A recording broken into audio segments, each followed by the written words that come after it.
अस्सलाम वालेकुम एवरीवन। मेरा नाम हमजा लाही मलिक है। मैं एसएमडीसी लाहौर में एमबीबीएस का स्टूडेंट हूँ। तो आज की मेरी वीडियो गुड और बैड फैट के ऊपर है। हमें पता है कि हम कोई भी चीज़ अगर इस्तेमाल करते हैं खाना खाने के लिए तो उसके अंदर फैट या ऑयल किसी न किसी हद तक मौजूद होता है। मैं आज की वीडियो का मेरा बनाने का मकसद ये है कि मैं आपको ये बता सकूं कि हमारी डाइट के अंदर एक गुड फैट भी होता है और एक बैड फैट भी होता है। गुड फैट वो होता है जिसकी वजह से हमारी बॉडी की जो फंक्शनिंग है, नॉर्मल प्रोसेसेस है, हमारे जो हार्ट डिजीज के जो चांसेस हैं वो बहुत ना वो कम करता है। और जो बैड फैट होता है वो इसका उल्टा करता है। तो आज मैं आपको बताऊंगा इंशाल्लाह कि हम किस तरह हम उसको अडोप्ट कौन सी डाइट करें जिससे हमारे यहाँ अंदर गुड फैट जो है वो ज़्यादा हो और बैड फैट उसमें कम हो। तो इंशाल्लाह वीडियो शुरू करते हैं। अब ये चीज़ बताने से पहले सबसे पहले मैं बताना चाहता हूँ कि हमारी बॉडी के अंदर दो तरह के फैट्स, कोलेस्ट्रॉल के टाइप्स, वैसे तो बहुत ज़्यादा हैं लेकिन मैं दो के नाम लूँगा, वो काम करते हैं।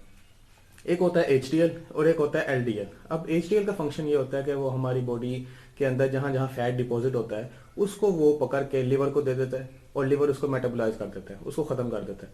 और एलडीएल का फंक्शन ये होता है कि वो हमारे बॉडी के अंदर फैट को डिपॉजिट करता है। मतलब एचडीएल से उसका काम जो है ना वो उल्टा होता है।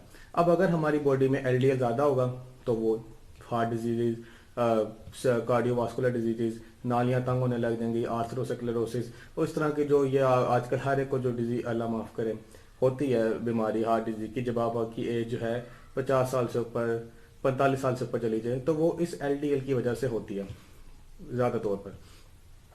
एचडीएल का अगर एचडीएल बॉडी में ज़्यादा होगा तो वही हार्ट डिजीज चांसेस वो उतने ही ज़्यादा कम होंगे। और इसके अलावा हमारी बॉडी की जो फंक्शनिंग है ना वो भी उतनी ही अच्छी ऑप्टिमाइज होगी। हमारी बॉडी उतना ही ज़्यादा नॉर्मल अपनी फंक्शनिंग को कैरी ऑन करेगी। अब हमें ये पता कैसे चलेगा कि जो हम जो फैट लेते हैं उससे हमारी बॉडी के अंदर एचडीएल ज़्यादा होगा या एलडीएल? बहुत ही आसान तरीका है। हम कोई भी फैट लेते हैं, हमें ज़रूरी नहीं है कि हम नाम याद रखेंगे इस फैट से ये होगा, हम ऑलिव ऑयल लेंगे तो ये होगा, हम सनफ्लावर ऑयल लेंगे तो ये होगा।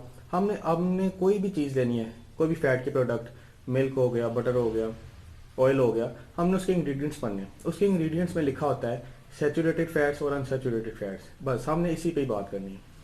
सैचुरेटेड फैट वो होता है जिसके अंदर कोई भी डबल बॉन्ड नहीं होता और ये नॉर्मली जो है ना रूम टेम्परेचर के ऊपर सॉलिड होता है।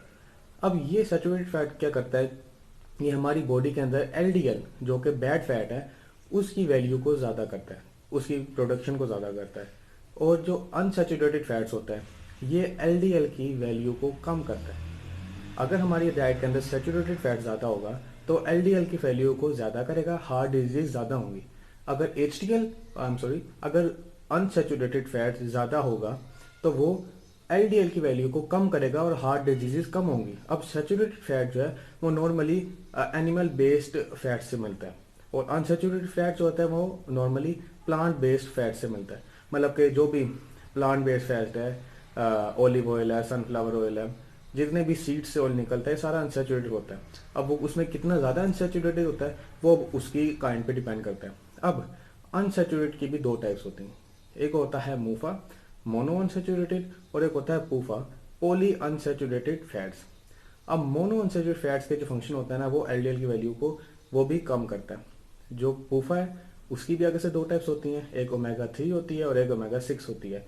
ओमेगा 6 जो है वो एलडीएल की वैल्यू को और एचडीएल की वैल्यू को दोनों को किसी न किसी हद तक कम करता है। और जो ओमेगा 3 है उसके उसके भी इफेक्ट्स जो हैं वो गुड अच्छे होते हैं, लेकिन उसके बारे में अभी तक कंफर्म तौर पे ये नहीं कहा गया कि वो किसके ऊपर किस तरह असरअंदाज होता है।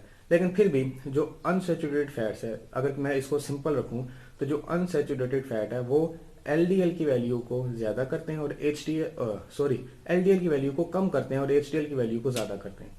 और जो सैचुरेटेड फैट्स हैं वो एचडीएल की वैल्यू को कम करते हैं और एलडीएल की वैल्यू को ज़्यादा करते हैं। अगर मैं और सिंपल तरीके से बताऊं तो जो सैचुरेटेड फैट है वो हमारी बॉडी के लिए नुकसानदेह है और अनसैचुरेटेड फैट हमारी बॉडी के लिए फ़ायदेमंद है।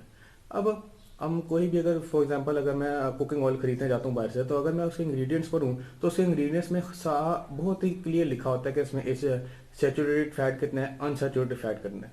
अगर तुम अपनी डाइट को बेहतर करना चाहते हैं तो उसके लिए ज़रूरी है कि हम ऐसे ऑयल के ऊपर अपनी डाइट को शिफ्ट कर लें जिसके अंदर सैचुरेटेड फैट कम है और अनसैचुरेटेड ज़्यादा है। For example olive oil.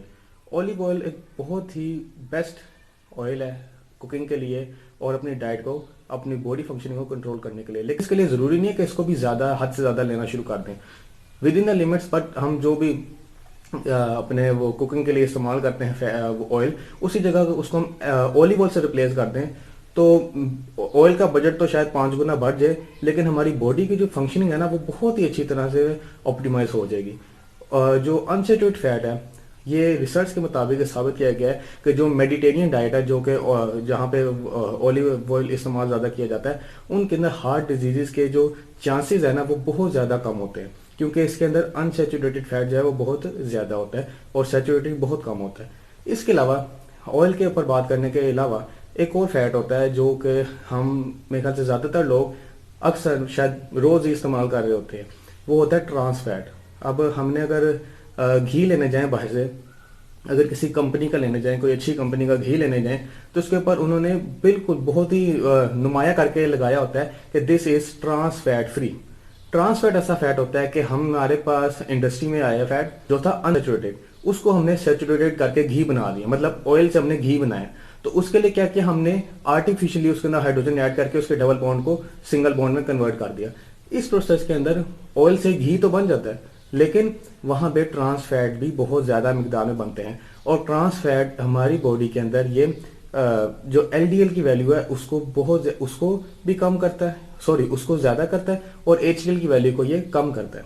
Trans fat हर घर में तकरीबन मक्खन आता है और ब्लू मार्केट में मिलता है, ब्लू कलर का उसका डब्बा होता है, उसके मक्खन के ऊपर खास तौर पे लिखा होता है कि ये मक्खन नहीं है, ये मार्जिनिन स्प्रेड है। ये मार्जिन स्प्रेड यही चीज़ है कि ये आर्टिफिशियली सिंथेटिक फैट है, जो कि असल में जो जिस तरह दूसरे मक्खन प्रोड्यूस होते हैं ये उस तरह नहीं बना हुआ। इनके अंदर ट्रांस फैट की बहुत ज़्यादा वैल्यू, बहुत ज़्यादा इनके अंदर अमाउंट मौजूद होती है। अब ये अगर मैं अपनी पूरी वीडियो को कंपाइल करूं, समराइज करूं, तो वो इस बात पे मैं करूंगा कि सैचुरेटेड फैट अगर हम लेंगे तो वो हमारी बॉडी के लिए नुकसानदेह है। सैचुरेटेड फैट क्या होता है, वो फैट होता है जो एनिमल सोर्सेज से प्रोड्यूस हो। अनसैचुरेटेड फैट क्या होता है, जो कि प्लांट सोर्सेज से, सीड्स वगैरह से प्रोड्यूस हो, और वो हमारी बॉडी के लिए फायदेमंद है। लेकिन ये सब चीज़ें तब भी फायदेमंद होंगी जब तक हम इन्हें विद इन द लिमिट्स इस्तेमाल करेंगे। इसके अलावा ऐसा फैट जिस तरह ट्रांस फैट है, वो अगर हम अपनी बॉडी के लिए अगर उसको ज़्यादा इंटेक करेंगे, सस्ता मक्खन खाएंगे, तो फिर उसके हमारी बॉडी के ऊपर बहुत ही ज़्यादा बुरे असरात है। और अगर वो रोज़ ही खाने शुरू कर दिया जाए तो सोच ही सकते हैं कि किस तरह ज़्यादा उसका अफेक्ट नेगेटिव हो सकता है हमारी बॉडी के ऊपर। I know I am little bit late for this video. I hope कि इंशाल्लाह आगे मैं रेगुलरली वीडियो पोस्ट करता रहूँगा। अगर इसी तरह मेडिकल से रिलेटेड इंशाल्लाह वीडियोस के लिए आई होप ये चैनल आपके लिए बहुत फ़ायदेमंद होगा, और इंशाल्लाह मैं आपसे मिलूँगा एक नई वीडियो में एक नए टॉपिक के साथ। अल्लाह हाफिज़।